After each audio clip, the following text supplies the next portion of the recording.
Hello friends, Korean drama review series की अगली video में आप सबका स्वागत है। तो फ्रेंड्स, आज की वीडियो में हम बहुत ही फेमस कोरियन ड्रामा रिव्यू करने वाले हैं, जिस ड्रामा का नाम है the king the eternal monarch. ये ड्रामा 2020 में रिलीज़ हुआ था और इस ड्रामा का जॉनर है फैंटेसी, रोमांस, कॉमेडी और मिस्ट्री। इस ड्रामा के टोटल नंबर ऑफ एपिसोड्स हैं 16 और इस ड्रामा को एवरेज रेटिंग मिली है 8.3 की। इस ड्रामा के कास्ट हैं ली मिन हो, किम गो युन, वू डू वान, किम क्योंग नाम। ये ड्रामा एयर हुआ है SBS और नेटफ्लिक्स पे। तो फ्रेंड्स, वीडियो आगे बढ़ाने से पहले अगर आपने हमारे चैनल को अब तक सब्सक्राइब नहीं किया है तो कर लीजिए, क्योंकि मैं ऐसी वीडियोस बनाती रहती हूँ। साथ साथ बेल आइकन भी प्रेस कर दीजिए ताकि आप कोई भी अपकमिंग वीडियो की नोटिफिकेशन मिस ना करें। तो अब बात करते हैं इस ड्रामा में एक्टर्स के रोल की। तो ली मिन हो ने इस ड्रामा में ली कॉन, किंग ऑफ कोरिया का रोल निभाया है। किम गो युन ने जंग ते युल, जो कि डिटेक्टिव है, और लूना, जो कि एक क्रिमिनल है, उसका रोल निभाया है। वू डू वान ने कैप्टन जो योंग और जो युन सुप का रोल निभाया है। किम क्योंग नाम ने कांग शिन जे का कैरेक्टर प्ले किया है। जंग युन चे ने गू सो रयोंग और गू युन हा का कैरेक्टर प्ले किया है। ली जंग जिन ने ली रिम का कैरेक्टर प्ले किया है। किम योंग ओक ने नो ओक नाम, जो कि हेड कोट लेटी है, उनका कैरेक्टर प्ले किया है। किम योंग जी ने म्योंग नारी और म्योंग सुंगहा का कैरेक्टर प्ले किया है। तो फ्रेंड्स, वीडियो शुरू करने से पहले let's watch this short intro.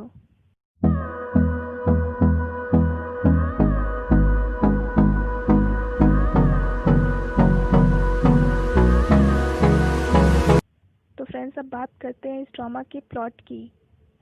तो ये ड्रामा पैरेलल यूनिवर्स की स्टोरी पे बेस्ड है।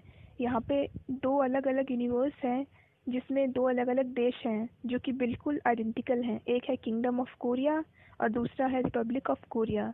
किंगडम ऑफ कोरिया, जहाँ पे अब तक राजा का शासन चलता है, और दूसरी तरफ है रिपब्लिक ऑफ कोरिया, जहाँ पे प्रेसिडेंशियल सिस्टम चलता है।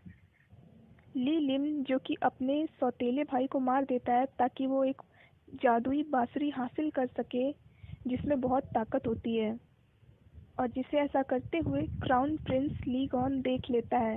ली गॉन उस पर हमला करने की कोशिश करता है, पर ली लिम उस पर हमला कर देता है उसी बांसुरी से, और बांसुरी के दो टुकड़े हो जाते हैं।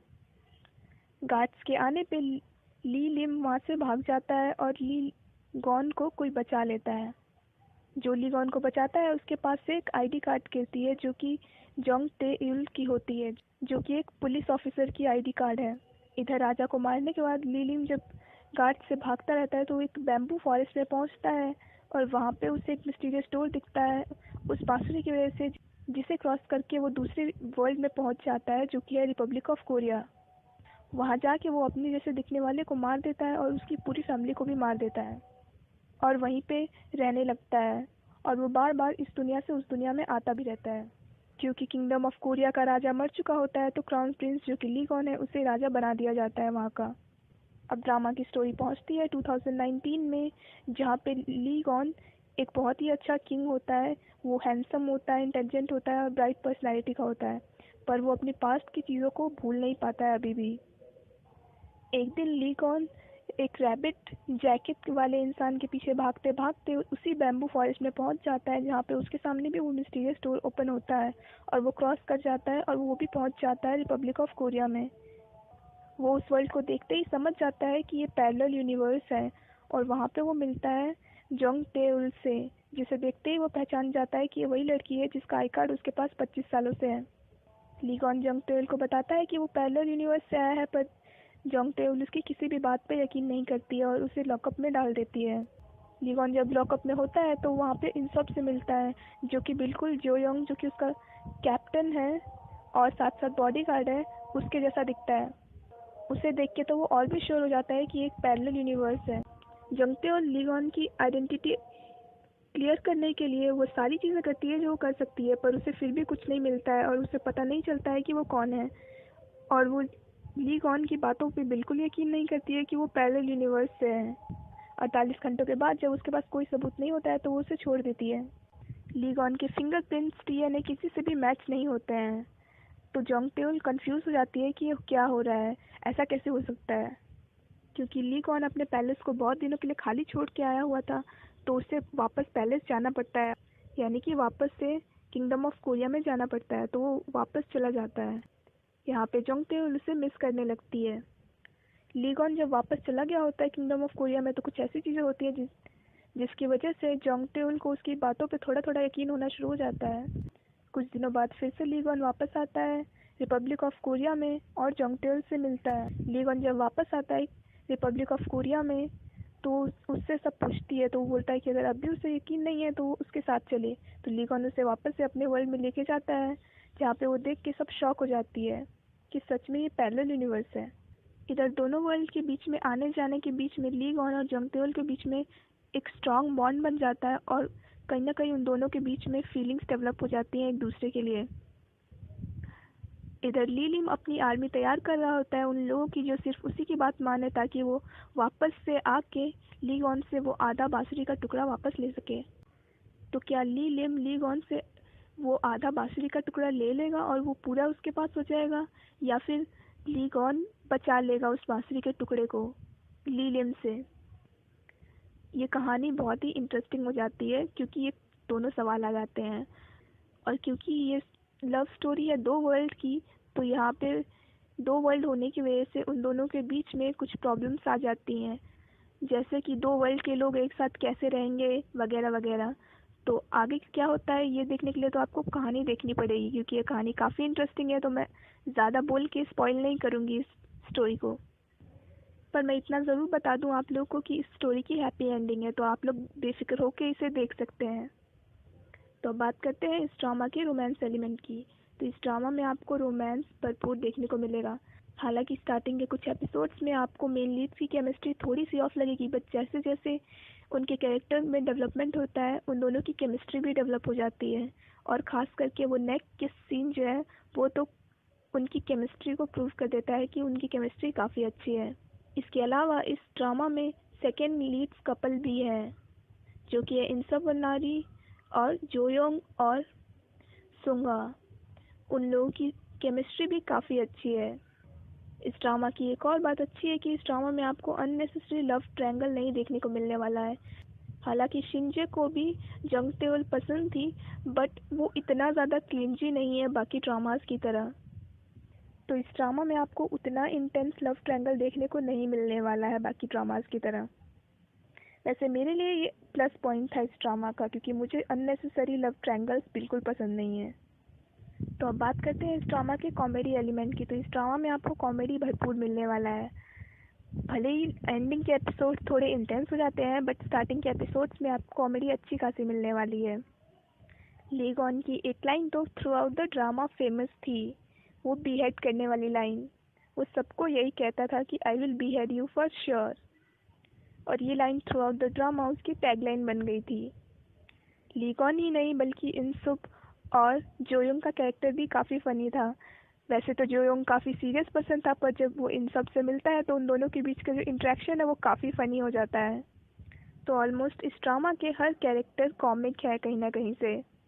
और जब कॉमेडी की बात आए तो हम जांगमी को कैसे भूल सकते हैं। उसका लुक अपीयरेंस वो भी काफ़ी फ़नी है इस ड्रामा में। अब बात करते हैं इस ड्रामा के फैंटेसी एलिमेंट की।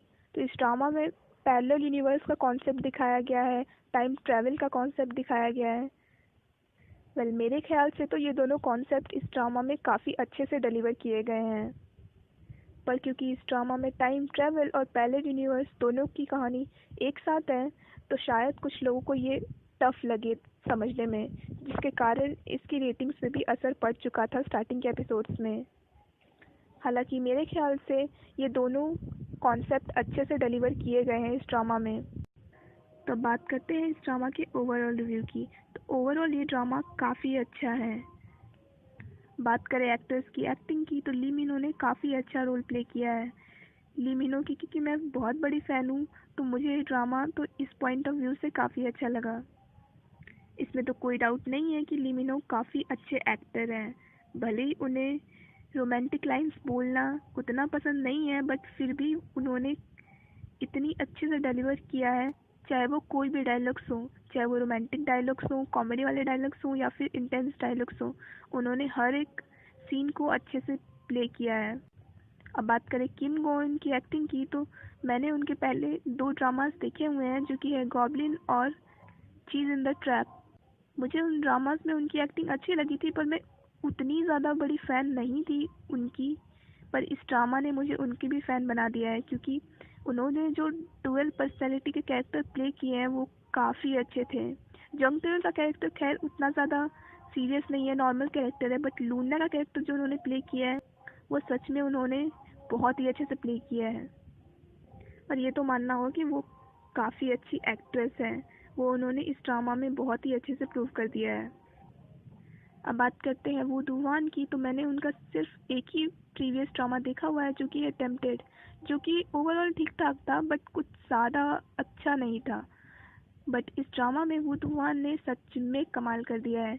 उन्होंने जो योंग और इन सब का जो कैरेक्टर प्ले किया है वो काफ़ी अच्छी तरीके से प्ले किया है। वो दोनों कैरेक्टर्स अपोजिट पर्सनालिटी के हैं, अपोजिट वर्ल्ड में रहते हैं, पर फिर भी उन्होंने इतनी अच्छी तरीके से प्ले किया है कैरेक्टर कि उन्होंने मुझे अपना फ़ैन बना दिया है इस ड्रामा से। चाहे उनकी कॉमिक टाइमिंग हो या फिर एक्शन रोल प्ले करना हो, दोनों ही रोल्स को उन्होंने बहुत ही अच्छी तरीके से प्ले किया है। और सिर्फ इन तीनों ने ही नहीं, बल्कि सारे एक्टर्स ने बहुत ही अच्छे से रोल प्ले किए हैं मेरे ख्याल से। तो अब बात करें इस ड्रामा की सिनेमेटोग्राफी की, तो इस ड्रामा में काफ़ी अच्छे सीन्स हैं, बहुत ही अच्छी तरीके से एग्जीक्यूट किए गए हैं सीन्स। चाहे वो 4th डायमेंशन वाला सीन हो जहाँ पे टाइम रुक जाता है, वो सीन भी बहुत ही अच्छी तरीके से एग्जीक्यूट किया गया है। चाहे जब टाइम स्टॉप हो जाता है वो सीन्स हो, उन सीन्स को भी बहुत ही अच्छी तरीके से एग्जीक्यूट किया गया है। तो भले ही ये ड्रामा पैलेस की स्ट्रक्चर की वजह से न्यूज़ में आया था और जिसके कारण प्रोड्यूसर्स को माफ़ी भी मांगनी पड़ी थी, पर ये तो कोरिया और जापान का मामला है, तो इस मामले को साइड में रखते हुए इस ड्रामा में सिनेमेटोग्राफी काफ़ी अच्छी है और सीन्स भी काफ़ी अच्छी तरीके से दिखाए गए हैं। एक्टिंग और सिनेमेटोग्राफी के अलावा इस ड्रामा के ओएसटीज भी काफ़ी अच्छे हैं। बहुत ही मेलोडिक है इस ड्रामा की साउंड ट्रैक्स और आपको काफ़ी पसंद आएंगे। तो ओवरऑल ये ड्रामा मुझे काफ़ी पसंद आया, चाहे एक्टर्स की एक्टिंग हो, साउंड ट्रैक्स हो या फिर सिनेमेटोग्राफी हो, मुझे तो ये ड्रामा काफ़ी अच्छा लगा और मैं ये आपको भी रेकमेंड ज़रूर करूँगी। और अगर आप ली मिनो के फ़ैन हैं तो ये ड्रामा तो आपको ज़रूर से ज़रूर देखना चाहिए, क्योंकि आपको बहुत पसंद आने वाला है। और इस ड्रामा का एक प्लस पॉइंट है कि ये ड्रामा एक हैप्पी एंडिंग देता है। जिस तरह से अंतिम एपिसोड्स दिखाए जा रहे थे, उस तरह से मैं एक हैप्पी एंडिंग एक्सपेक्ट बिल्कुल नहीं कर रही थी, पर मैं बहुत ही खुश हूँ क्योंकि इस ड्रामा ने एक हैप्पी एंडिंग दी है, वो भी सबके लिए। तो ये तो प्लस पॉइंट रहेगा ही रहेगा। तो अब बात करते हैं इस ड्रामा को मेरी रेटिंग की, तो मैं इस ड्रामा को दूंगी 9 points out of 10। So friends, ये था आज का रिव्यू।